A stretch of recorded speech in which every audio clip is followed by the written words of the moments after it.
Okay, today I'm back on my series, What I Wish I Would Have Known.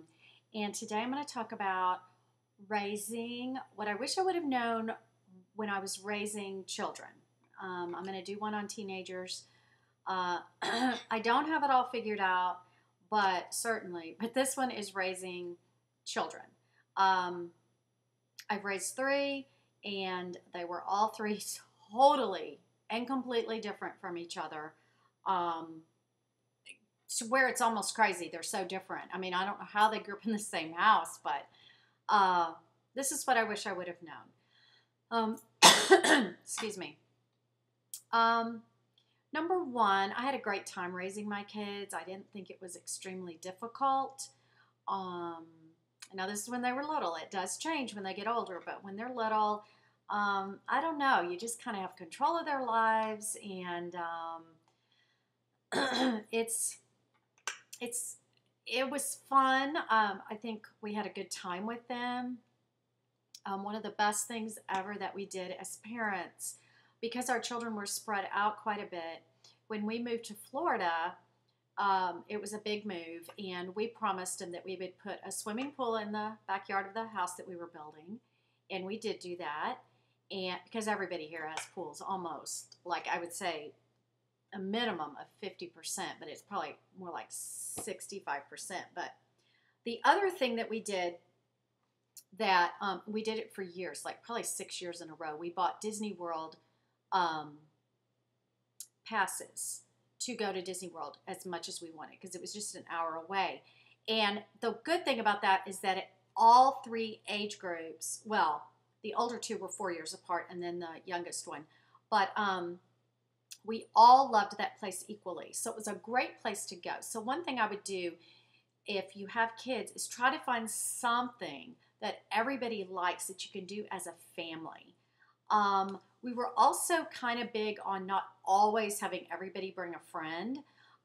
Number one, at Disney World, that was impossible because nobody we knew bought passes that had children.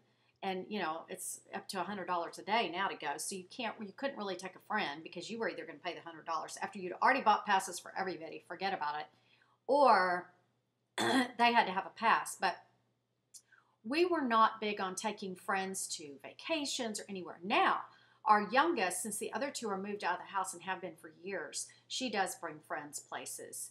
And that's just because otherwise she'd be alone. But one good thing to do when you have kids is figure out something that everybody likes equally, that you can all do together as a family unit.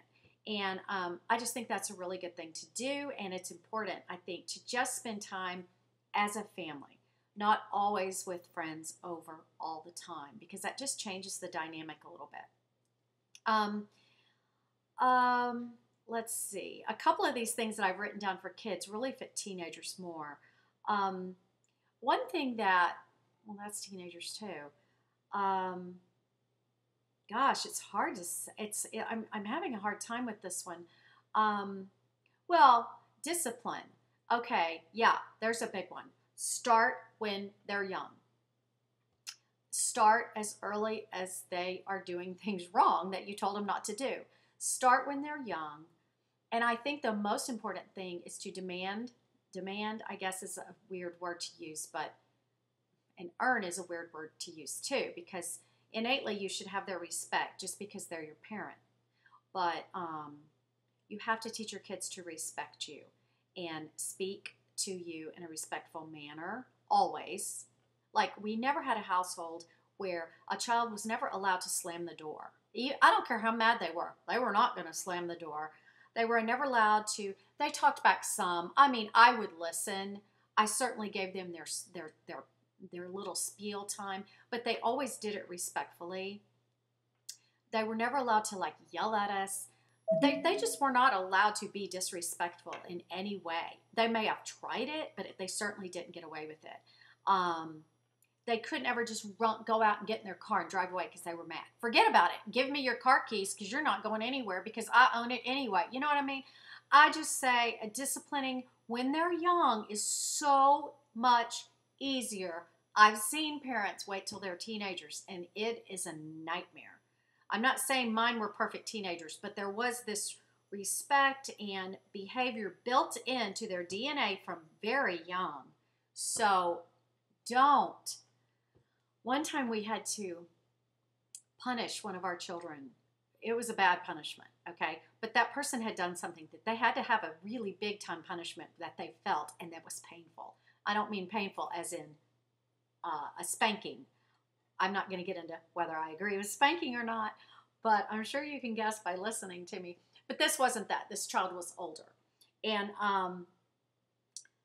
one of my friends said something to me, and at first it just killed me. And then I thought later, no.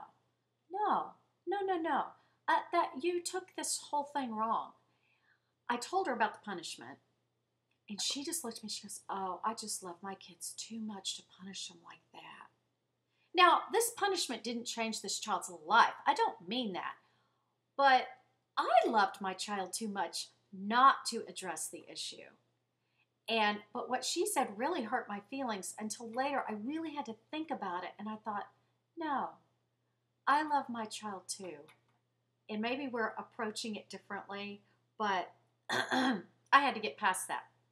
And that's one thing I wish I would have known when my kids were growing up, is to not worry so much about other people's opinions. Don't worry about how they're raising their kids. Don't worry about what they're letting their kids watch. Don't worry about any of that, because you're only responsible for your children. So in that, I would say, don't give out tons of advice unless someone asks you. Like, I have some friends that ask me quite often, what would you do? What did you do? Why is your child like that? Why do they, blah, blah, blah. And, then you can give advice if they're asking you for it. But if not, just mind your own business. That is one thing. I let other people tell me things, and then I would just get really down and really second guess myself when I really knew deep down inside I was doing the right thing. I wish I would have known sooner to just let that stuff go. Who cares what they're doing over there at their address? Their address has nothing to do with yours. Even if they're your friends, your child's best friend, you still have to stick to your guns and do what you want to do. And that's extremely hard to do. You really have to have some gumption to do that, because it's much harder nowadays. When I was a kid in the neighborhood and we would all be playing outside, like we had 50 kids on our street at one point. I remember it was ridiculous. There were kids everywhere.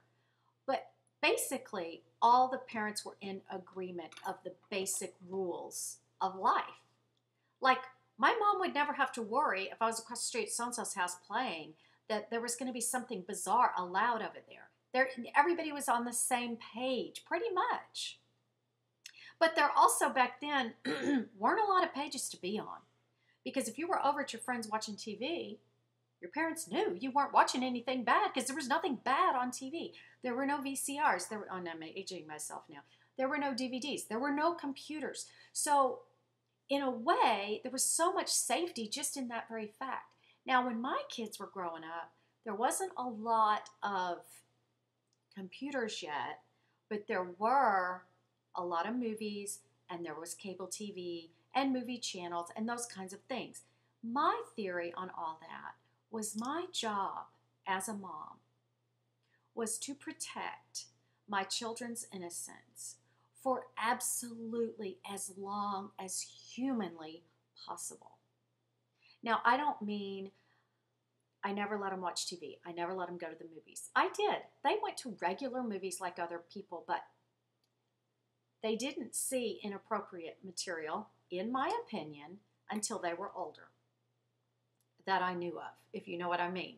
I'm sure they got away with stuff, but what I'm saying is it was my job to protect their innocence as long as I could.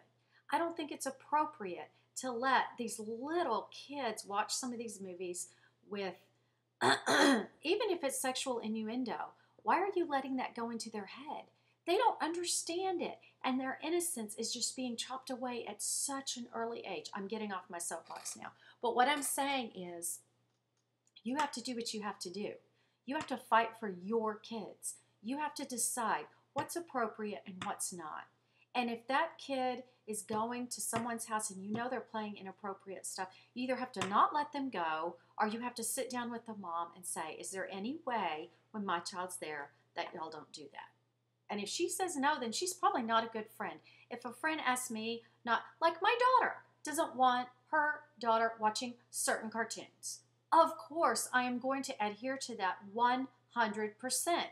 One of the cartoons I don't think would hurt her, but you know what? My daughter doesn't like it, so she's not watching it when she's at my house. Now, luckily, I have a granddaughter that will look at me and say, hold on, I'm sorry. Let me call you right back. Okay. I have a granddaughter. Anyway, whatever's not appropriate to that person, I would never go against their wishes. And so anyway, you have to have some gumption nowadays. You really have to have a backbone because there's so many more things coming at your kids. So I wish more I would have not worried about what other people were doing or allowing or even not allowing.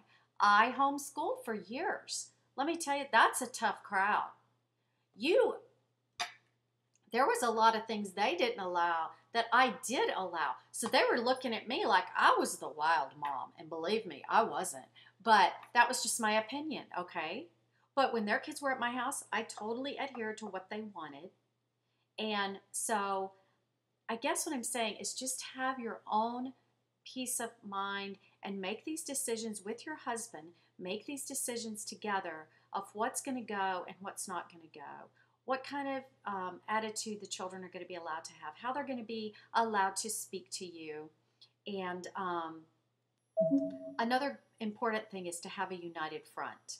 Always, always, always have a united front with your husband. We didn't always do that. There was a time period I remember that I thought my husband was not doing right about certain things. And I let him know right in front of the kids. That was not good. That was not good. But they knew innately that eventually we would come together and what we said went. We never allowed our kids to play us against each other. They were never allowed to ask one parent. If that parent said no, they were not allowed to go to the other parent. If they did, they got in trouble for it. One's already said no, so don't even bother going to the other one. But we communicated enough that they wouldn't have been able to get away with that anyway. So I guess in raising kids is you're going to make mistakes. Try not to let them get you down. There's certain things I did that I wish I could take back. I wish I could do differently. But even if I fixed those things, there were probably other things that would have gone wrong or did go wrong that maybe I'm not even aware of it. The big joke around here was I always used to say when they were little, don't be thinking you're going to go on Oprah when you're older and telling her about this because she's going to be on my side. And she probably wouldn't have been in truth, but we used to always say that. That's about it for raising kids. And next is going to be a good one because I'm going to do raising middle schoolers and teenagers. And oh boy, there's a few things I wish I would have known that I learned by my third one. So see, mine are spread out enough that I was actually able to learn and change later. So that'll be kind of interesting. So my next one is teenagers. And yeah, so I hope you're enjoying this series. And I'll check you later. See ya. Bye.